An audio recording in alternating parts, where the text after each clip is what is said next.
You're listening to the Good Christian Podcast. We're not saying that we're always good Christians, but this is always a good podcast for Christians to listen to. I'm your host, Alex Sanfilippo. Thank you for joining me for today's episode. Welcome to 2020, everybody. I am excited about the new decade. I was actually doing some reflecting on the past 10 years of my life, so 2010 to 2020, kind of thinking about what I had accomplished, the things I had been through, the fun times I had, all that type of thing. And then I also reflected on the past year as well. And I got to tell you, I am so excited about 2020 being here. And one of the things I sat down to do was to focus on how to make 2020 a win. And I want to share with you what I came up with because I believe it's going to be extremely helpful for you as it has been for me as well. So this episode is going to be focused on how we make 2020 a win for each of us. I want it to be the best year of our lives so far. I believe every year needs to get better, but I want this to be the best year so far. So whether you say that 2019 was a great year or a bad year, that doesn't matter. It's all a wash now. You know what? We're starting over. Today is 2020, and we're going to talk about how to make it a win for us. So I want to help set you up for that. So I want to talk about a few things that I've learned along the way. So how can you make this year and decade even better than the last? I mean, deep down, we all want it to count, right? I think that all of us would say that same thing, agree. Yeah, we want it to count. That's why maybe many of us make New Year's resolutions or set goals. But I've found that so few people actually accomplish these goals or resolutions. The stuff that we start off with, better known as life, that we set in motion for ourselves at the beginning of a new year, always seems to fade away because things just happen. Like life happens for us, and we kind of get caught in this whirlwind, if you will, of just all the things that life throws at us, and the goals and the resolutions, all those things kind of fade away. I want to help us be able to do that because, man, one of my least favorite things to hear throughout the year is people saying, I'm going to start that soon. I've been wanting to do that for a long time. I know I need to do this. I should have been doing this a while ago. And then running into these same people again later throughout the year and them saying the same exact thing.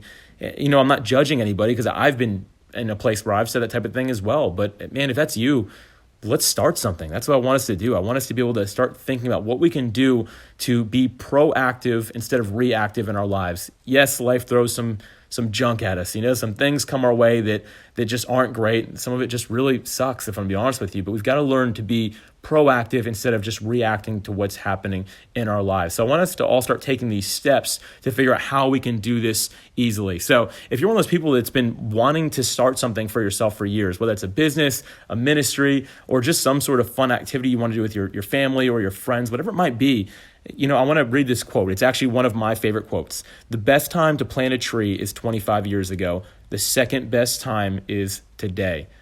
The best time to plant a tree is 25 years ago. The second best time is today. I have found this to be so true in my life. There's been things I can look back on and say, Alex, it's a new decade, but 10 years ago, you really should have started doing this. And I can let that just eat me alive from the inside and be like, man, I can't believe I missed all that opportunity or I didn't do that. But you cannot look back. You can't change your past. One of my favorite ways that I've ever heard overcoming the past said was the future, the way you can really focus on it is by giving up all hope for a better past. And that's what I want you to do today. Give up all hope for a better past. You cannot change it. What's done is done. It's a wash. Let's forget about it. Let's start thinking about today because it's the second best time for you to start whatever has been put in your heart. So the way we can be proactive is by starting today, acting like it is a new day. Whatever our track record is, we can change it all right now. So I want us to be able to do that together. Let's make sure that today we're focused on fulfilling that dream, that purpose that's inside of us. Let's make 2020 a win, and this is the way that we do this. So even after I read this, though, kind of share this with you, and I wrote a blog post about it as well. So after people read it, I know that a lot of people, they didn't change after hearing this quote. It changed my life. I'll be honest. When I read that quote, the first time I heard it, it changed me. And because right after I read that, I was led to Matthew 25, verse 14 through 30, which is where Jesus is talking about the parable of the talents, where he's talking about the wicked servant who just buried it and didn't do anything with it. That's the worst thing that we can do in our lives. We've got to be trying. The worst cases, we fail at whatever we're trying to do this year. But I promise you'll feel more fulfilled for failing than not trying at all. So let's be proactive and make things happen. So don't be one of those people that just hears everything I'm talking about today, or maybe you read the blog post that's similar to this podcast episode. Don't be somebody that takes no action. Let's make it happen today. That's the only way you can make 2020 your best year yet and be prepared for the rest of the decade here to just be something incredible for you in the best of your life so far. So Now to the meat of this episode. I hope you're ready. I've got 5 actionable points for you here to make 2020 your best year yet. These are all going to be practical. You all know me. I say that every time I mention any points. Everything I talk about, I like to believe is just very practical and something that we can apply in our lives almost immediately. So we're going to jump into this today. So point number 1, this is the first of the 5 ways to make 2020 your best year yet. So number 1, set specific, realistic goals. So set specific and realistic goals. At the end of the day, if you're not specific, if you don't have a narrow focus on something, you're never going to achieve it. The more broad you are, the less chances you have for success. That's true in life, that's true in business, that's true in goals. So you want to be able to set a very specific goal, but you also want it to be realistic. So an example for me, I'm a business guy. I can't say I want to make a multi-million-dollar business this year. That's not specific, one, but also is that realistic to say I want to do that in 1 year? For some people, yes, maybe if you have that big enough idea. I'm not that much of an innovator at this point in my life. Maybe I'll get there. But right now, I know that my ideas take time to develop. I have to build things, and it's going to take me a while to hit that multi-million-dollar mark in any business that I start. So it's going to take me that time to grow and develop it. So goals don't just have to be for business. Goals are for life. If you say I want to lose 5 pounds, or I want to start playing a sport, or I want to pick up playing an instrument, I want to start learning that type of thing. Get specific with it. So don't say I want to start playing an instrument. Say I want to start playing piano, and I want to start by the end of the first quarter after I've done my research on good teachers and things like that. That's specific and that's realistic. That's a goal that you can achieve. And I highly encourage you, set a few of these for the year. And I say a few. I know some people that have tried for like 50 goals in 1 year. Man, you can't do that. It's just too much. At the end of the day, for me, I have struggled to complete 7 in a year. And I'm really good at, I'm a high achiever. I love setting goals and achieving goals as well, not just setting them. But you got to be realistic with yourself. So don't set too many goals. Make sure you have a few specific, realistic goals set. So this is the first way you set yourself up for a win. If you say you're not a goal person, I'll tell you what, it's not on my ID either. When you look at my ID, it tells you my height, my weight, a little bit more about me, but it doesn't say I'm a goal person or not. That's because we're all goal people. It just takes the discipline to be able to do it. So become a goal person this year. Write those things down. Keep them in front of you. Super important if you want to make this year your best year yet. Number 2, keep a daily calendar. Man, if you don't control your time, it is going to control you. I have found this to be so true in my life. I can remember going through my earlier 20s, so earlier in this past decade, if you will. Man, my time controlled me. I didn't know what was happening. Every day, every week, I'd be like, man, today flew by, or this week flew by, or man, I didn't even get anything accomplished this week. I'd say a lot of things like this is because my time was controlling me because I wasn't controlling it. You control your time by keeping a daily calendar. I'll tell you what, now I'm like addicted to that, man, because I want my time to be really intentional. So my calendar has a minimum of 20 things on it every single day. And to some people, it sounds crazy. It sounds overwhelming. But the truth is, it's very freeing. It brings a sense of freedom to my life. Because if you ask me, hey, Alex, what are you doing next Thursday? I can tell you what I'm doing. I can also tell you when I have free time that day if you wanted to spend time with me that day. I'm not like, I'm not sure. We'll have to wait till it's closer to time to figure that out. No, I know what's happening. I can tell you anything I've got going on this year. I can tell you all of my free time I've got this year. And having that sense of freedom with a daily calendar is amazing.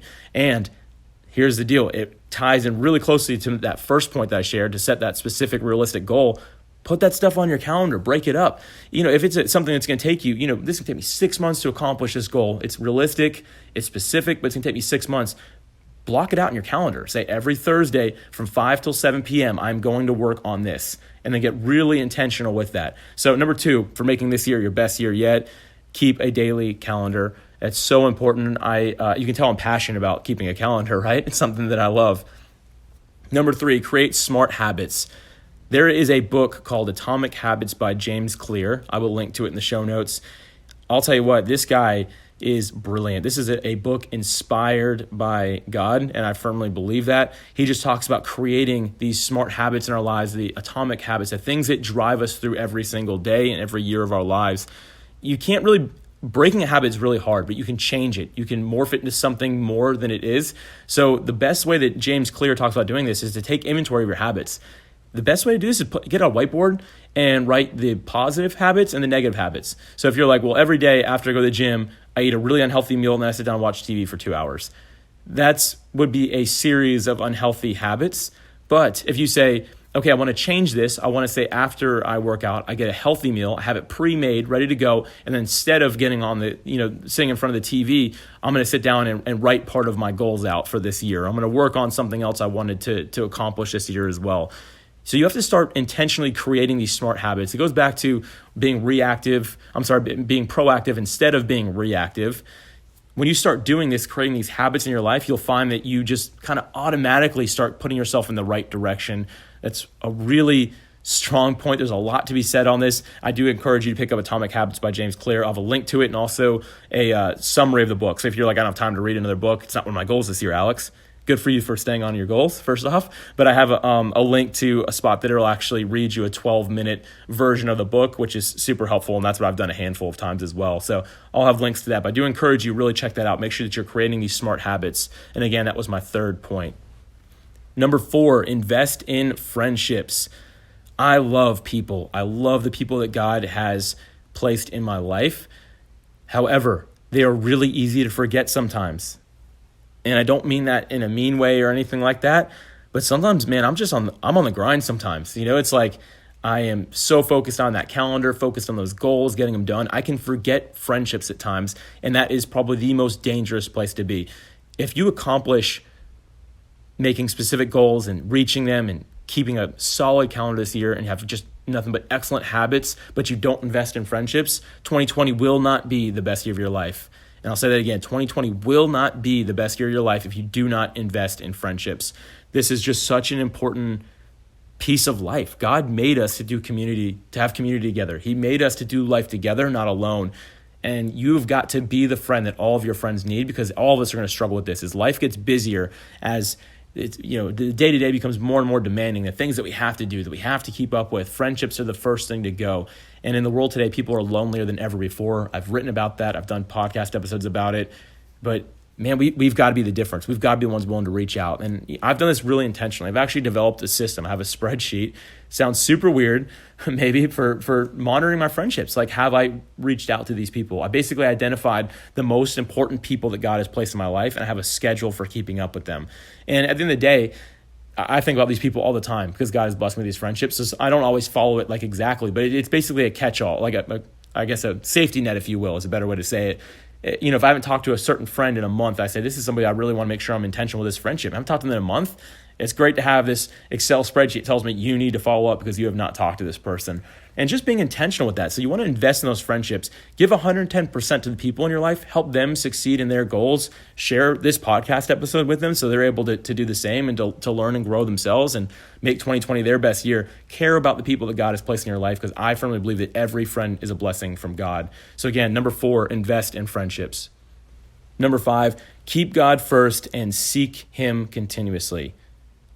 Keep God first and seek Him continuously. Above all else, everything else. If you didn't get any point out of this, make sure it's this one. Keep God first. Our identity has to be in Him, not in anything else. Having this year be the best year of our lives isn't important if we're not right with God, if our identity is not being found in Him. It can't be found in our friendships. It can't be found in our businesses and our ability to stay productive. None of that stuff matters if our relationship with God is not where it needs to be. So I want to challenge you. Make sure that you're seeking Him first. Daily get in the Word. Daily get in prayer. Daily listen to God. Worship Him. Build that relationship with God. At the end of your life, the one thing that's going to matter more than anything else is to say, I knew God and He knew me. When you can say that, I'll tell you what, man, that is the greatest place on earth to be right there. And it's something that I'm really going to be focused on in 2020 because I want it to be the best year of my life. And I know that it all begins and ends with me seeking God first and seeking Him continuously, making it a day-to-day thing, any chance I can, just to worship God, to thank Him. So I want to challenge you with that as well. Really think about that. Dive into your relationship with God like you never have this year, and it's going to make a huge difference. Are you ready for your next step? Daily PS has an 8-page ebook on the topic of making 2020 your best year yet. It's a book that I wrote, very short, 8 pages, not a lot to go through. It's actually called Making 2020 Your Best Year Yet. Great title. I know, I agree. If you visit dailyps.com and go to the resources page, you can download a free copy for yourself. And I highly encourage you to do so if you got a lot of this episode. It kind of builds off of what we've already talked about here, and it'll continue to help make 2020 your best year. So I'm really excited about that. Also, 2020, again, we're in this now. I'm so excited about this year. I believe it's going to hold a lot of great things for all of us. I'd love to discuss this episode with you. So if you'll go to podcast.dailyps.com, you can get the show notes for this episode, and then you can also have some discussion. I'd love to hear what your action plan is for 2020. What are you going to do? How are you going to make this year your best year? I'd love to discuss this with you and kind of hear some of your wisdom in the matter as well, because I don't know it all, and I love to learn from more people. So I'd love to have a conversation with you on the topic. So that's it for this month. I'm excited about the new year. I'm excited to be continuing this journey with you as a listener of this podcast. I thank you so much for it. I love each and every one of you. I appreciate when you all reach out to me. I get the opportunity to have that conversation with you and pour out to each of you and just learn from you as well. It's been such a great journey. I'm looking forward to 2020 being a great year for the Good Christian Podcast. Thank you as always for listening. I appreciate you. Thank you again for listening to the Good Christian Podcast. If you enjoyed today's episode, please go to iTunes and leave us a 5-star rating and a review. This really helps us to continue to impact and reach more people. I'm looking forward to sharing another episode with you next month, but until then, remember, if you want 2020 to be your best year, it begins with seeking God.